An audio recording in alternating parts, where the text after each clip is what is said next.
Okay dear student, आज हम आपके लिए लेके आए हैं कक्षा 11 और कक्षा 12 का जो पहला चैप्टर है रिलेशन एंड फंक्शन, उसके बारे में हम पढ़ेंगे।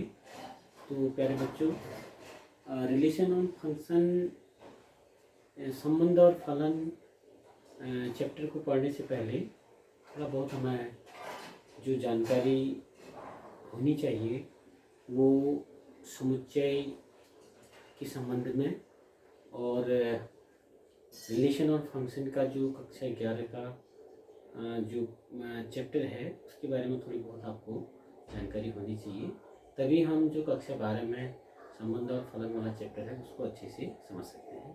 तो आइए शुरू करते हैं। सबसे पहले मैं आपको समुच्चय से प्रारंभ करूँगा। समुच्चय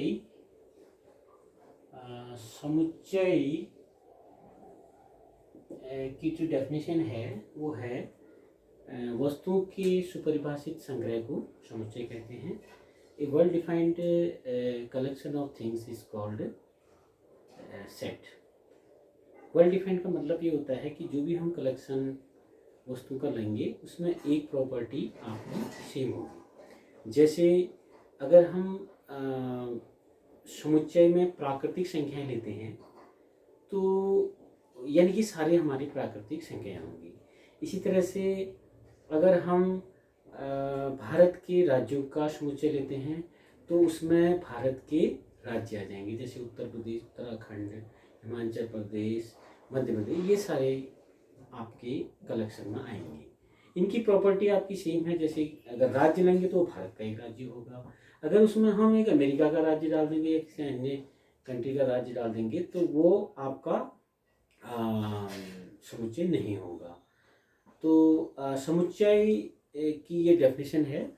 इसके बाद हाँ, मैं नोट भी कर देता हूँ। ए वेल डिफाइंड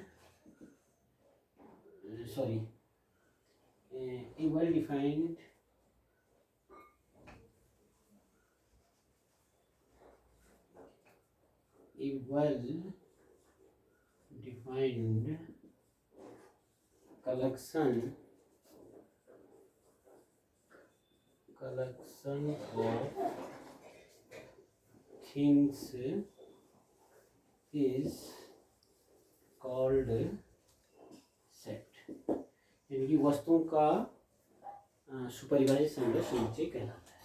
तो ये तो होगी समुच्चय की डेफिनेशन। अब एक आध एग्जाम्पल इसमें देखते हैं। जैसे एग्जाम्पल आपका भारत के राज्यों का समुच्चय। तो भारत के राज्यों का समुच्चय अगर आपने इसको प्रदर्शित करना है तो एक चीज़ और मैं बता दूं, समुच्चय को निरूपित करने के लिए हम अंग्रेजी के जो कैपिटल लेटर्स हैं उनका यूज करते हैं। जैसे इस समुच्चय को निरूपित करने के लिए A is equal to UP, MP, Madhya Pradesh, इसी तरह से अन्य जो भी हैं। तो इस प्रकार से आप समुच्चय को निरूपित करते हैं। और समुच्चय को जो प्रदर्शित करने का तरीका है उसके सेट को के दो फॉर्म होते हैं। पहला होता है आपका रूस्टर फॉर्म और दूसरा होता है आपका सेट बिल्डर फॉर्म, जिसको हम कहते हैं रूस्टर रूप में, और दूसरा होता है आपका समुच्चय निर्माण विधि। ये दो तरह से आप समुच्चय को निरूपित करते हैं। अगर हम जैसे ऊपर हमने एक समुच्चय लिखा ए इज इक्वल टू, मैंने लिखा मजरे कोष्ठ के अंतर्गत कर्ली ब्रैकेट के अंदर यूपी, इस तरह से एमपी, इसी तरह से आपका यूके, उत्तराखंड,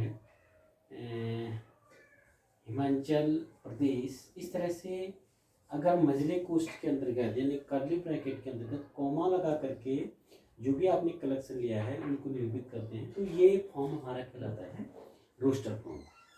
इसी तरह से अन्य मिश्रण जैसे बी इज इक्वल टू या एन इज इक्वल टू ले लेते हैं, एन इज इक्वल टू 1, 2, 3, 4। इस प्रकार से हमने 4 नंबर्स नेचुरल नंबर्स ले लिए, प्राकृतिक संख्या 1, 2, 3, 4। इनको जब हम कोमा लगा के निरूपित करते हैं तो ये फॉर्म हमारा कहलाता है रोस्टर फॉर्म। अब इसी को जब हम सेट बिल्डर फॉर्म में लिखते हैं तो इसको कैसे लिखते हैं, ए इज इक्वल टू, हम A is equal to curly bracket के अंतर्गत एक जो भी जितने भी अवयव उसमें उसका एक अवयव लेते हैं, उसको एक्स मान लेते हैं। तो एक्स सच दैट, अब एक्स क्या है, एक्स सच दैट, एक्स जो इसका एक कॉमन प्रॉपर्टी है, भारत का एक राज्य है। A is equal to X such that, X Bharat का एक राज्य है। यानी कि एक्स की जब भी हम बात करेंगे तो एक्स का मतलब आपका यूपी भी हो सकता है, एमपी भी हो सकता है, यूके भी हो सकता है, हिमाचल प्रदेश भी हो सकता है, गुजरात, राजस्थान, चाहे कोई भी आप स्टेट ले लें। इस तरह से अगर दूसरा सेट जो हमने यहाँ पर लिखा है एन इज इक्वल टू 1, 2, 3, 4, इसमें एन इज इक्वल टू, इसको अगर हम सेट बिल्डर फॉर्म में या समुच्चय निर्माण विधि में लिखेंगे तो X such that X belongs to capital N, X capital N को बिलोंग करता है। यानी कि एक्स कैपिटल एन यानी कि प्राकृतिक संख्या, एक्स एक प्राकृतिक संख्या है जहां एक्स का मान लेस इक्वल 4 है। तो इस तरह से आप समुच्चय को निरूपित करते हैं। 2 फॉर्म हमने बताए, रोस्टर फॉर्म और सेट बिल्डर फॉर्म। रोस्टर को हम सेट बिल्डर फॉर्म में कन्वर्ट कर सकते हैं और सेट बिल्डर फॉर्म को हम रोस्टर फॉर्म में कन्वर्ट कर सकते हैं। तो ये तो हुई समुच्चय की बात। अब आगे हम बढ़ते हैं थोड़ा सा, अब आते हैं हम रिलेशन में। अब हम पढ़ेंगे इसमें रिलेशन यानी कि संबंध क्या होता है। अब इसमें जब हम संबंध की बात करते हैं तो 2 समुच्चय हम लेते हैं। सबसे पहले 2 यानी कि 2 डिफरेंट टाइप्स ऑफ थिंग्स की कलेक्शन, यानी कि 2 हम समुच्चय यहाँ पर लेते हैं और ये देखते हैं कि ए और बी का, क्या ए और बी में कोई रिलेशन है, ये चीज़ हम देखते हैं। लेकिन इसके लिए कुछ चीज़ें आपको यहाँ पर समझनी होंगी। पहला जो इसमें आता है ये है आपका रिलेशन चैप्टर में, ये है आपका कार्तीय गुणन। इसको आपको समझना है, जिसको हम कहते हैं कार्टेशियन प्रोडक्ट ऑफ 2 सेट्स, 2 समुच्चयों का कार्तीय गुणन। अब ये कार्तीय गुणन क्या होता है, इसको एक एग्जांपल से हम समझते हैं।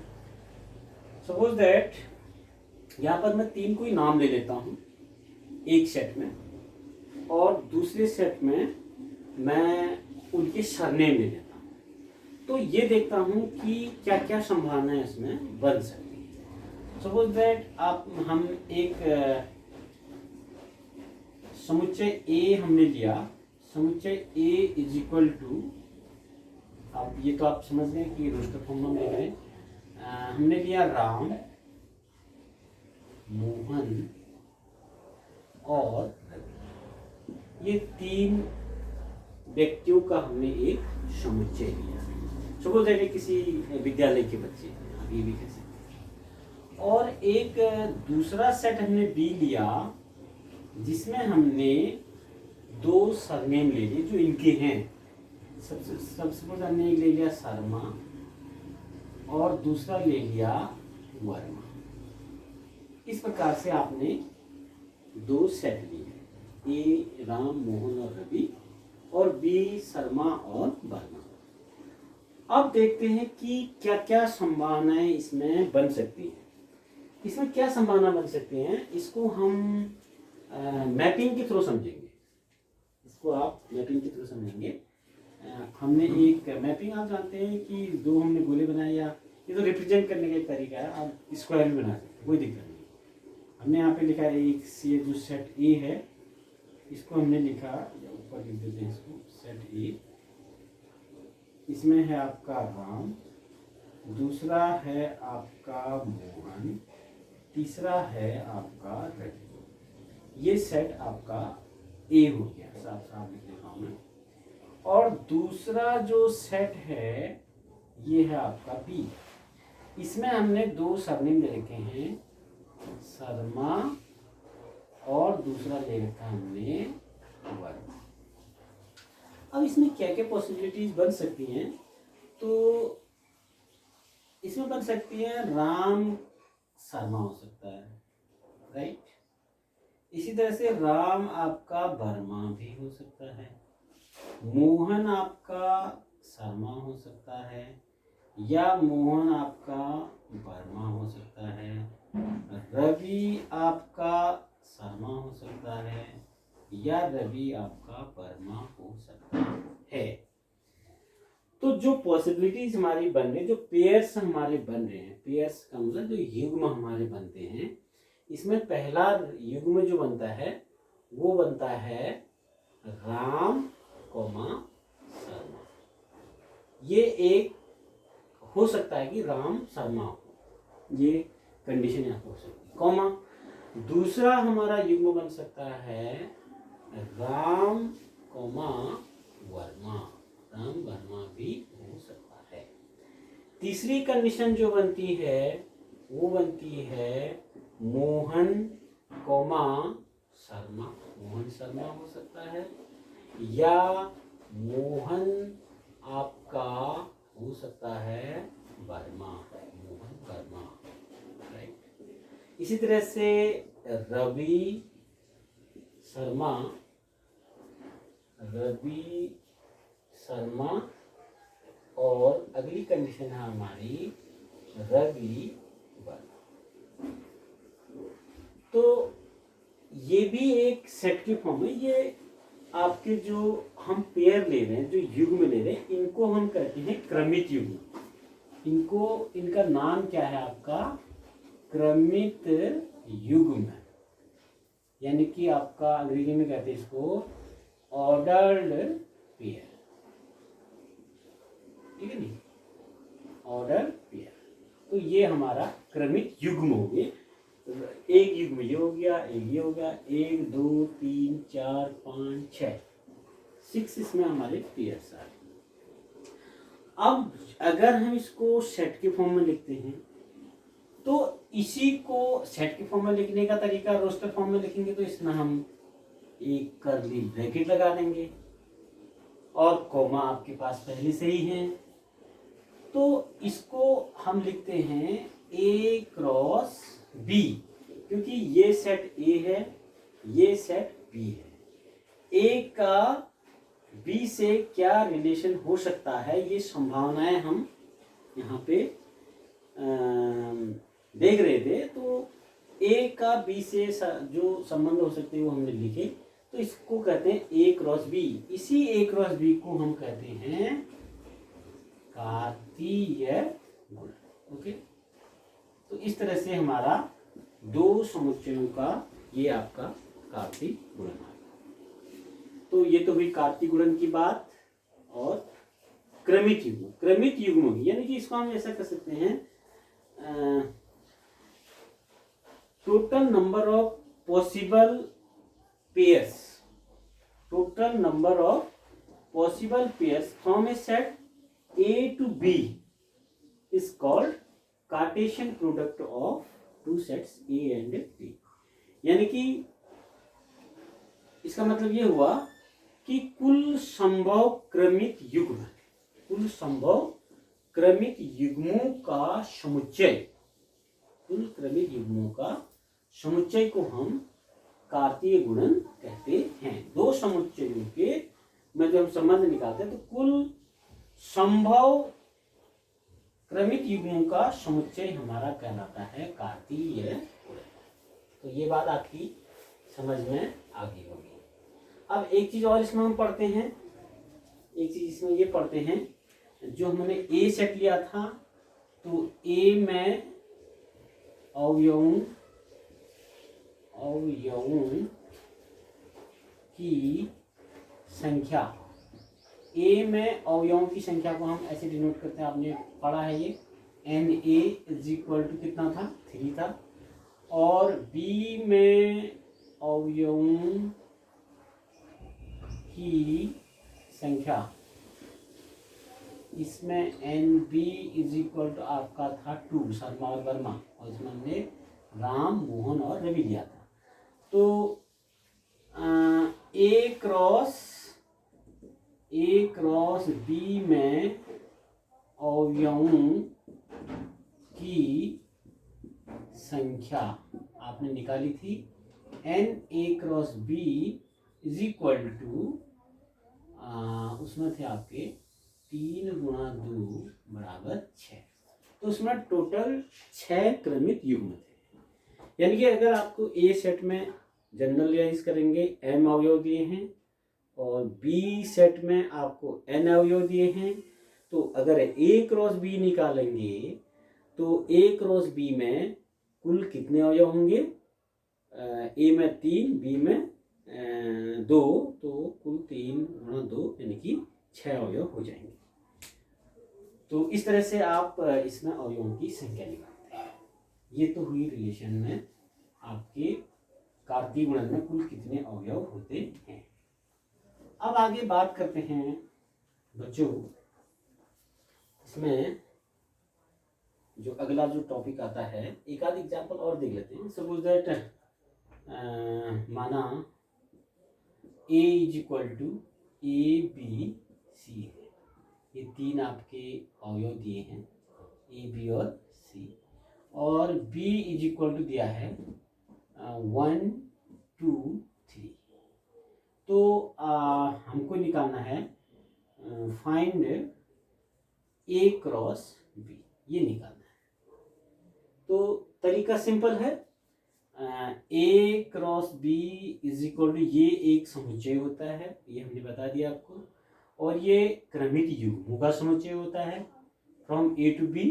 तो ए का संबंध 1 से हो सकता है, ए का संबंध 2 से हो सकता है, ए का संबंध 3 से होता है। टोटल नंबर ऑफ पॉसिबिलिटी में इसमें, या कंडीशन हो सकती है बी का संबंध 1 से हो सकता है, बी का संबंध 2 से हो सकता है, या बी का संबंध 3 से हो सकता है, या हमारे पास पॉसिबिलिटी है सी का संबंध 1 से हो सकता है, सी का संबंध 2 से हो सकता है, और सी का संबंध 3 से हो सकता है।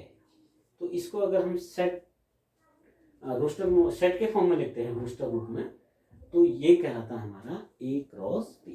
तो ये बात आपकी समझना सिंपल है, A1 A2 A3 B1 B2 B3 C1 C2 and C3। कभी कभी एग्जाम में आ जाता है, यदि ये समझ में आ गया आपको, इसको साफ कर देते हैं। कभी कभी ये आ जाता है, सपोज दैट आपका ये आपका एनसीईआरटी में भी शायद क्वेश्चन होगा, ये भी एग्जाम्पल है, मैं लिख रहा हूँ यहाँ पे। यदि a बराबर 1 माइनस 1 1, ये एक सेट है, तो a क्रॉस a ज्ञात कीजिए, ये प्रश्न है। If a is equal to 1 minus 1 1, then find out a cross a। तो इसका तरीका क्या है, a cross a is equal, यानी कि a का a के साथ हमने कार्टेशियन प्रोडक्ट निकालना है। तो इसको आप ऐसा भी लिख सकते हैं हम, लेकिन मतलब जो क्वेश्चन को सॉल्व करते हैं उसका तरीका भी थोड़ा सा आसानी आपको लगेगी। 1 माइनस 1 1 ऐसा लिख दीजिए, क्रॉस कर दीजिए, ए की जगह फिर वही लिख दीजिए 1 माइनस 1 1। तो इससे आपको समझने में, अब पहले 1 को रखिए, फिर उसके साथ 3 इनको रखिए, तो इसका जाएगा 1 1, उसके बाद 1 माइनस 1, पहले में आपका 1 ही आएगा, 1 1 1 माइनस 1 1 1, ठीक है। सपोज दैट यहाँ पर आपका 1 माइनस 1 1 ये 1 ही हो गया है, तो इसको 2 कर देते हैं। ठीक है, इसको 2 कर देते हो आपको और ज़्यादा समझ में आएगा। तो 1 1 1 माइनस 1 एंड 1 यहाँ पे क्या हो जाएगा 2। ये 1 के साथ पॉसिबिलिटी होगी। अब माइनस 1 के साथ, तो माइनस 1 1 आपका फर्स्ट में माइनस 1 आएगा, ये माइनस 1 हो जाएगा, फिर माइनस 1 2 हो जाएगा। ये 3 पॉसिबिलिटी है माइनस 1 के साथ। इसी तरह से ये आपका ये 1 ही था, सॉरी 1 ठीक है राइट। अब 2 का क्या हो सकता है, 2 का 1 के साथ रिलेशन हो सकता है, 2 का माइनस 1 के साथ रिलेशन हो सकता है, और 2 का 2 के साथ रिलेशन हो सकता है। इस प्रकार से हमने इसको क्रमिक युग्मों के ऑर्डर पेयर के रूप में लिखा। तो इसी को हम क्या कहते हैं, ए क्रॉस ए कहते हैं। तो आप यहाँ पर देखिए एन ए क्रॉस ए कितने हो जाएंगे, ए क्रॉस ए में कुल कितने अवयव होंगे, इसमें आप देख रहे हैं 3 है, तो इसमें 3 है, तो 3 गुणा 3 बराबर कितना हो जाएगा 9। 1 2 3 4 5 6 7 8 9। तो इस तरीके से आप ए क्रॉस ए ज्ञात कर सकते हैं।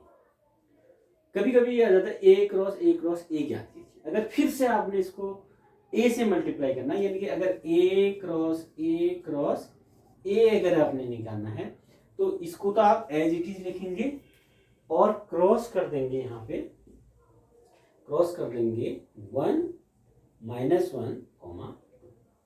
तो फिर 1 1 फर्स्ट में आएगा, 1 1 1 1 1 minus 1 1 1 2। Next 1 minus 1 1 1 minus 1 minus 1 1 minus 1 2। इस तरह से आप इसमें ए क्रॉस ए भी ज्ञात कर सकते हैं। ठीक है बच्चों, तो ये आपके समझ में आ गया होगा कि हम कैसे कार्टेशियन प्रोडक्ट निकालते हैं। ये हमने कुछ एग्जाम्पल। अब आगे बढ़ते हैं, अब बात करते हैं रिलेशन की। अब रिलेशन क्या होता है, अब कक्षा 11 में जो आप रिलेशन पढ़ेंगे उसमें आपको 2 सेट दिए रहेंगे, और सेट ए के अवयवों का सेट बी के अवयवों से हम रिलेशन इसमें निकालेंगे।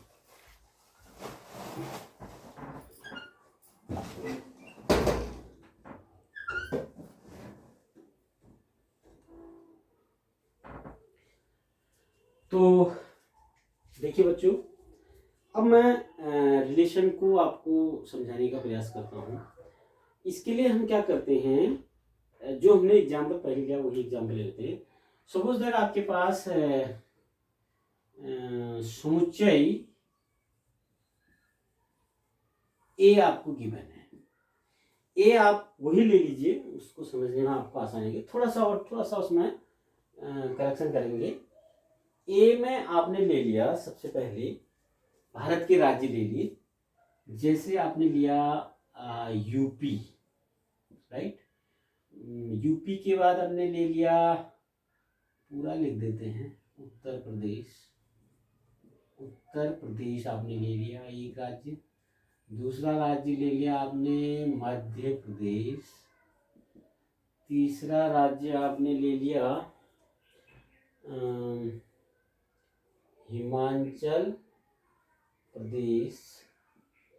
चौथा ले लिया आपने महाराष्ट्र। अगला आपने ले लिया उत्तराखंड।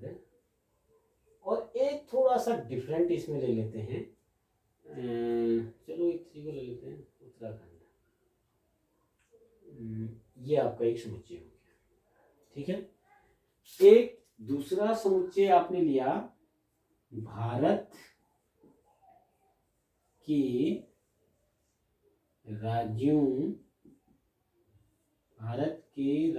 की राजधानियों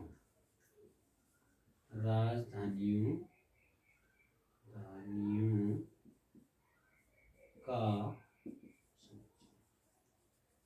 ये आपने लिया। या भारत की राजधानियों को न लेकर के भारत के राज्यों के शहरों का समुच्चय ले लेते हैं। शहरों का समुच्चय। ये आपने कोई सेट बी लिया, इसको नीचे लिख देता हूँ।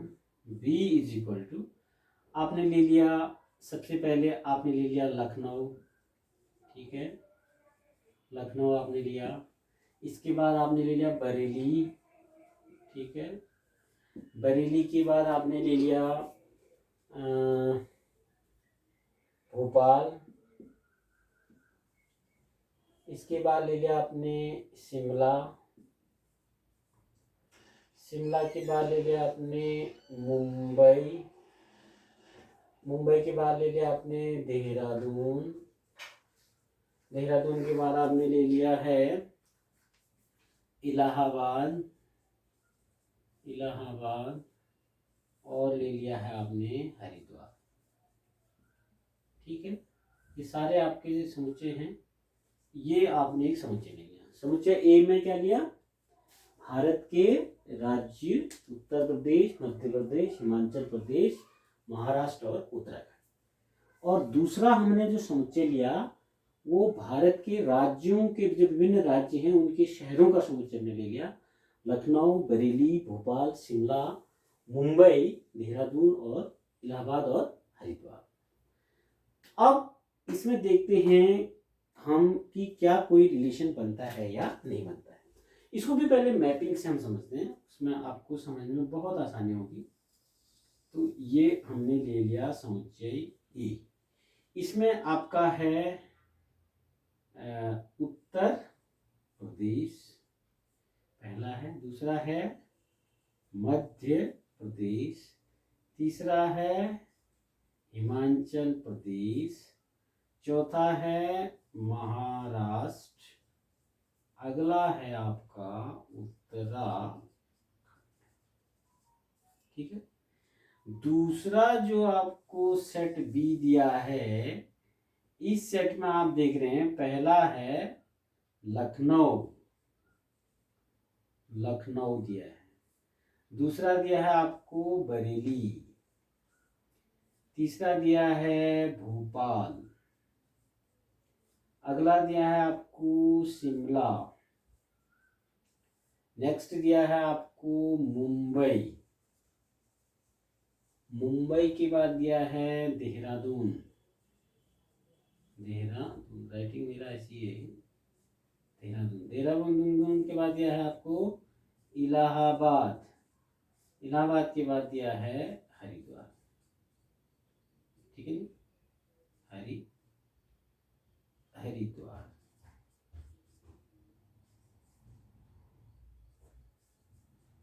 ये दिया है आपने। इसको दो गोले में, एक गोला समुच्चय ए को निरूपित कर रहा है, इसमें राज्य होगी, दूसरा गोला जो आपका बी है इसमें भारत के विभिन्न राज्यों के आपके शहर है। अब सपोज दैट हमको अब रिलेशन समझना है। अब हमको एक रिलेशन ये दे दिया है, माना समुच्चय ए से बी में परिभाषित कोई संबंध आर जो है वो है एक्स वाई। अब पहले मैं लिख देता हूँ तब आपको समझ में आएगा। सपोज दैट संबंध समुच्चय माना समुच्चय ए से बी में परिभाषित, समुच्चय ए से बी में परिभाषित कोई संबंध आर बराबर, आर मीन्स रिलेशन, आर बराबर आपको दे दिया है। इसको भी रिलेशन को भी हमेशा सेट फॉर्म में लेंगे। आर बराबर एक्स वाई, आर बराबर क्या लिख दिया आपने? X Y, such that Y comma X की राजधानी है। ये आपको दिया है मजला पुस्तक है। यानी कि समुच्चय ए से बी में परिभाषित कोई संबंध आर बराबर X Y such that Y X की राजधानी है। एक चीज और इसमें लिख देते हैं, इसको नीचे लिख दूंगा, जहां एक्स बिलोंग करेगा कैपिटल ए को, यानी कि एक्स जो होगा समुच्चय ए का अवयव होगा, और वाई बिलोंग करेगा समुच्चय बी को। यह आपको दिया है। तो अब देखते हैं कि इस रिलेशन में कौन कौन से हमारे ऑर्डर्ड पेयर आते हैं। देखिए उत्तर, अब उन्हीं को हम केवल एरो से हम प्रदर्शित करेंगे। उत्तर प्रदेश यानी कि ये y हो गया, यानी कि ये जो समुच्चय b है इसमें हमने लिखा है y बिलोंग्स टू b, यानी कि जो सेकंड जो आपका अवयव आएगा वो b से होगा। तो आपको पता है उत्तर प्रदेश का संबंध किससे है? लखनऊ से है। सबकी समझ में आ रहा होगा, ठीक है। वैसे टोटल अगर हम ए क्रॉस बी की अगर बात करेंगे, पहले इसको भी समझ लीजिए, ए क्रॉस बी की आप बात करेंगे तो इसमें आप देख रहे हैं एन ए कितना है? एन ए है 1 2 3 4 5, एन ए कितना हो गया? 5। और 1 2 3 4 5 6 7 8, एन बी आपका कितना है? एन बी आपका है 1 2 3 4 5 6 7 8 है। एन बी आपका 8 है। तो ए क्रॉस बी में टोटल नंबर ऑफ एलिमेंट्स कितने हो जाएंगे? 8 पंजे 40, 40 इसकी पॉसिबिलिटी है, 40 ऑर्डर पेयर की पॉसिबिलिटी है। बट यहां पर जो हम रिलेशन लेंगे वो वही लेंगे जो आपको दिया है। इसको लिखने का तरीका आप मतलब बिल्कुल क्लियर समझ लीजिए। आपको ऐसे लेने हैं जो जहां y जो है x की राजधानी है, यानी कि ये जो है ये जो दिए गए राज्य इनकी राजधानी है। तो r इज इक्वल टू आप क्या लिख सकते हैं बच्चों? आप इसमें लिख सकते हैं, पहले इसको डायग्राम से समझते हैं। उत्तर प्रदेश की राजधानी कहाँ है? लखनऊ, यानी कि लखनऊ उत्तर प्रदेश की राजधानी है। आप देख रहे हैं बरेली किसी भी राज्य की राजधानी नहीं है, उत्तर प्रदेश का एक शहर है, इसको आप नहीं लेंगे। फिर आपने देखा मध्य प्रदेश का संबंध किससे हो सकता है? भोपाल से हो सकता है, यानी कि भोपाल मध्य प्रदेश की राजधानी है। हिमाचल प्रदेश की बात करेंगे तो आपको पता है शिमला जो है हिमाचल प्रदेश की राजधानी है। महाराष्ट्र की बात करेंगे तो मुंबई जो है महाराष्ट्र की राजधानी है। और आपको पता है उत्तराखंड कहाँ की राजधानी है? नहीं सॉरी, उत्तराखंड स्टेट की राजधानी कहाँ है? आपकी देहरादून है। तो थोड़ा सा ऊपर मैं इसको साफ कर देता हूँ ताकि आपको और क्लियर समझ में ये आए। तो आप यहाँ पर देख रहे हैं, बच्चों, r इज इक्वल टू जब हम लिखना चाहें r इज इक्वल टू, तो r में हम केवल वही ऑर्डर पेयर लेंगे जो ये दी गई कंडीशन के अनुसार हमारे रिलेटेड है। तो आप इसमें r बराबर क्या लिख सकते हैं? पहला तो आपका a से अवयव आएगा x, यानी कि आप पहले इनको लिखेंगे उत्तर प्रदेश मध्य प्रदेश हिमाचल महाराष्ट्र पहला अवयव, उत्तर प्रदेश के साथ दूसरा अवयव लिखेंगे लखनऊ, मध्य प्रदेश के साथ भोपाल, हिमाचल के साथ शिमला, महाराष्ट्र के साथ मुंबई और उत्तराखंड के साथ देहरादून। तो आपका r इज इक्वल टू, जब ये तो सेट बिल्डर फॉर्म में आपको रिलेशन दिया है, अब आपको इसको किसमें लिखना है? रोस्टर फॉर्म में लिखना है। तो कैसे लिखेंगे? मजली गुस्ट में आप शुरू करेंगे क्योंकि ये भी सेट के फॉर्म में ही होता है। तो यहाँ पर आप लिखेंगे उत्तर प्रदेश के साथ लिख देंगे आप लखनऊ। चलो लखनऊ कर देते हैं, ऐसे लिख देते हैं शॉर्ट में, ठीक है, समझ में आ रहा होगा।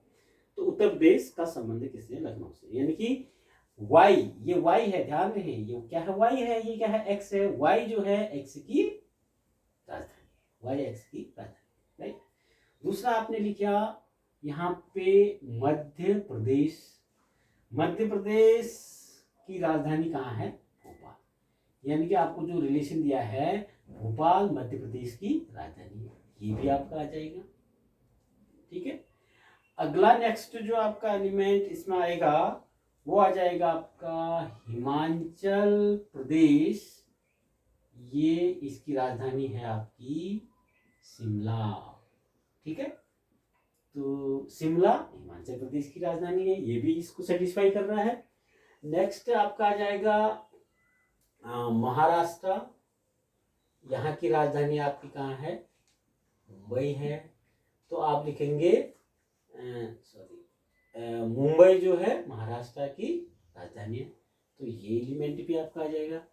अगला जो एलिमेंट आएगा इसमें उत्तराखंड, उत्तराखंड की राजधानी कहाँ है, देहरादून, देहरादून ऐसे शॉर्ट में लिख देते हैं, ठीक है जी। तो हमारे जो टोटल नंबर ऑफ पॉसिबिलिटीज थी वो तो थी आपकी NA×B कितना था आपका, 40 था। NA×B 40 कैसे था, ए में हमने दिखाया था 1 2 3 4 5 एलिमेंट थे, बी में 1 2 3 4 5 6 7 8 8 एलिमेंट है बी में। तो ए और बी की जो पॉसिबिलिटी है total number of order pair की वो 40 है। बट जो आपका आर में जो क्रमिक युग्म आ रहे हैं, ऑर्डर पेयर आए हैं, वो कितने आ रहे हैं आपका 1 2 3 4 और 5। जो रिलेशन आपको दिया है, जो कंडीशन आपकी दिया है, उसके अकॉर्डिंग केवल 5 ही अवयव आपके इसमें आ रहे हैं। तो इसलिए हम इसमें कह सकते हैं कि आर मीन्स यहाँ पर रिलेशन है, रिलेशन लिख भी देता हूं मैं, relation R is a subset of, subset का मतलब आपने सबसेट पढ़ा है, बता दूं मैं, थोड़ा सा और रिवाइज कर देंगे। R is a subset equal to A×B। आपने ये पढ़ रखा है कि माना आपको कोई दो सेट ए और बी दिए हैं, इसको भी थोड़ा सा डिस्कस कर लेते हैं। यदि ए का प्रत्येक अवयव बी में होता है, यदि ए का प्रत्येक अवयव बी में होता है, तो हम कहते हैं A is a subset of B, यानी कि ए बी का उपसमुच्चय। एग्जाम्पल माना ए बराबर आपको दिया है 1 2, ठीक है, और बी बराबर दिया है 1 2 3, सिंपल से एग्जाम्पल। तो आप देख रहे हैं ए में 1 है तो बी में भी 1 है, ए में 2 है बी में भी 2 है, यानी कि ए में 2 एलिमेंट है, वो 2 के 2 बी में है। तो यहाँ पर हम कहते हैं A is a subset of B, A B का उपसमुच्चय है। तो यही चीज इसी कॉन्सेप्ट में को लेकर के हम रिलेशन में भी आते हैं। अगर आप A×B निकालेंगे तो उत्तर प्रदेश लखनऊ, उत्तर प्रदेश बरेली, उत्तर प्रदेश भोपाल, उत्तर प्रदेश शिमला, उत्तर प्रदेश मुंबई, उत्तर प्रदेश देहरादून, उत्तर प्रदेश इलाहाबाद, उत्तर प्रदेश हरिद्वार, इस तरह से आपके total number of order pair बनते हैं 40। और उसमें से 40 में से केवल 5 ही जो हमारे क्रमिक युग्म हैं वो रिलेशन आर में आते हैं। तो इसलिए हम कहते हैं जो भी आप रिलेशन लिखेंगे रोस्टर फॉर्म में, वो हमेशा कहां से आएगा, A×B से आएगा। समझ में आ गया होगा। आगे इसमें देखते हैं कुछ और चीजें, इसकी बात करते हैं।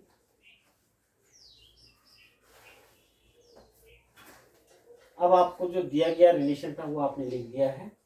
इसके बाद नेक्स्ट जो आता है रिलेशन में वो आता है आपका 3 चीजें और होती है इसमें। पहला होता है इसमें आपका डोमेन ऑफ रिलेशन, जिसको हम कहते हैं क्या कहते हैं, प्रांत, क्या कहते हैं, आगे लिख देते प्रांत, ठीक है, पहला। दूसरा आता है इसमें रेंज का मतलब होता है रेंज ऑफ रिलेशन, जिसको हम कहते हैं परिसर। रेंज का मतलब क्या होगा, परिसर। तीसरा इसमें आता है आपका सहप्रांत, जिसको हम कहते हैं, सॉरी इसमें लिख देते हैं कि पहले अंग्रेजी में लिखा है, इसको हम कहते हैं कोडोमेन। क्या कहते हैं, कोडोमेन, जिसका मतलब है सहप्रांत। अब ये प्रांत, परिसर और सहप्रांत, डोमेन, रेंज एंड कोडोमेन, इसका क्या मतलब? इसका मतलब ये है, आपको ये याद रखना पड़ेगा, संबंध के प्रथम अवयवों का समुच्चय, द सेट ऑफ, ऐसा भी लिख सकते हैं, द सेट, प्रथम अवयवों का समुच्चय, the set of first elements of the relation is called domain. समझ में आया? The set of first elements of the relation is called domain. इसका मतलब क्या हुआ कि जो हमारा रिलेशन आर में पहला अवयव है, इनके समुच्चय, इसको भी समुच्चय में लिखेंगे, इनका जो समुच्चय है वो क्या कहलाता है? आपका डोमेन। तो यहाँ पर आपका देख रहे हैं डोमेन हो जाएगा इसका कितना हो जाएगा, क्या हो जाएगा आपका? उत्तर प्रदेश, इसके बाद आ गया आपका मध्य प्रदेश, इसके बाद आपका आ गया हिमाचल प्रदेश, इसके बाद आ गया आपका महाराष्ट्र, इसके बाद आ गया आपका उत्तराखंड। तो ये तो हमारा हो गया जो रिलेशन है उसका डोमेन यानी कि प्रांत। अब बात करते हैं परिसर की। परिसर क्या होगा? परिसर जो होता है बिल्कुल इसी तरह की आपकी डेफिनेशन है, the set of second elements